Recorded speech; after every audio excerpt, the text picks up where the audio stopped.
வணக்கம். நான் வழக்கறிஞர் ராஜாமணி.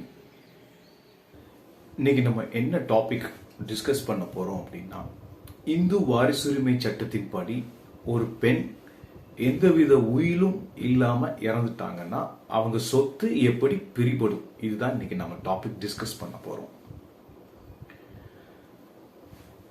இந்து வாரிசுரிமை சட்டத்தின்படி ஒரு பெண்ணுக்கு தன் பெயரில் இருக்கும் சொத்துக்கள் அனைத்தும் முழுமையான அதிகாரம் கொண்ட சொத்துக்களாக கருதப்படும். அப்படின்னா ஒரு பெண்ணுக்கு தன் கணவன் சம்பாத்தியத்தில் அந்த பெண்ணுக்கு ஒரு சொத்து அவங்க பேர்ல வாங்கி கொடுக்கறாங்க அப்படின்னா எந்த சூழ்நிலையிலும் இந்த சொத்து கணவனின் வருமானத்தினால் வந்தது அப்படின்னு சட்டம் கருதாது. அந்த பெண்ணோட முழுமையான சொத்து, அதாவது அவங்களே ஏர்ன் பண்ணி சம்பாதிச்ச சொத்தாதான் கருதப்படும். இது அவங்களோட சீதன சொத்துக்களுக்கும் பொருந்தும். சீதனமா கொண்டு வர்றாங்கல்ல சொத்து, அதுக்கும் பொருந்தும். இப்போ அந்த பெண் எந்தவித உயிரும் இல்லாம இறந்துட்டாங்கன்னா அந்த சொத்து எப்படி பிரிபடும், இதுதான் இன்னைக்கு நம்ம டாபிக்ல டிஸ்கஸ் பண்ண போறோம். அந்த சொத்தானது முதலாவதாக அந்த பெண்ணின் மகன், மகன்கள், மகள், மகள்கள், கணவன் இவங்களுக்கு முதலாவதாக பிரிபடும். இரண்டாவதாக அந்த கணவனின் வாரிசுகளுக்கு சென்று சேரும். சப்போஸ் கணவனின் வாரிசுகள் யாரும் இல்லை அப்படின்னா மூன்றாவதாக அந்த பெண்ணின் தாய் மற்றும் தந்தைக்கு போய் சேரும்.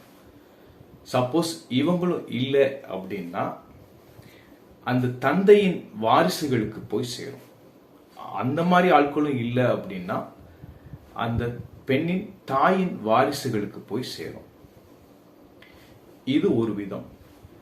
சப்போஸ் அந்த பெண்ணிற்கு வாரிசுரிமை மூலமாக தன்னோட கணவனோ இல்ல கணவனின் குடும்பத்தில இருந்து அந்த சொத்து வந்திருக்குன்னு வச்சுக்கிடுவோம். அந்த பெண்ணிற்கு குழந்தை பாக்கியம் இல்லை, குழந்தைகள் எதுவும் இல்லை அப்படின்னா நம்ம மேற்சொன்ன ஸ்டெப் பை ஸ்டெப் ப்ராசஸ் படி அந்த 5 லேயருக்குள்ள பிரியாம திரும்ப அந்த சொத்தானது அவங்க கணவனோட குடும்பத்திற்கே போய் சேர்ந்துடும். இதே மாதிரி தான் இந்த சொத்தானது அந்த பெண்ணோட தாய் தந்தை அவங்களோட வாரிசுரிமை சட்டத்தின்படி இன்ஹெரிட்டன்ஸ் மூலமா கிடைச்சிருந்ததுன்னா அதே மாதிரி மேற்சொன்ன அந்த 5 லெவல்ல பிரியாம திரும்பவும் அந்த பெண்ணோட தாய் தந்தை குடும்பத்திற்கே திரும்ப போயிடும்.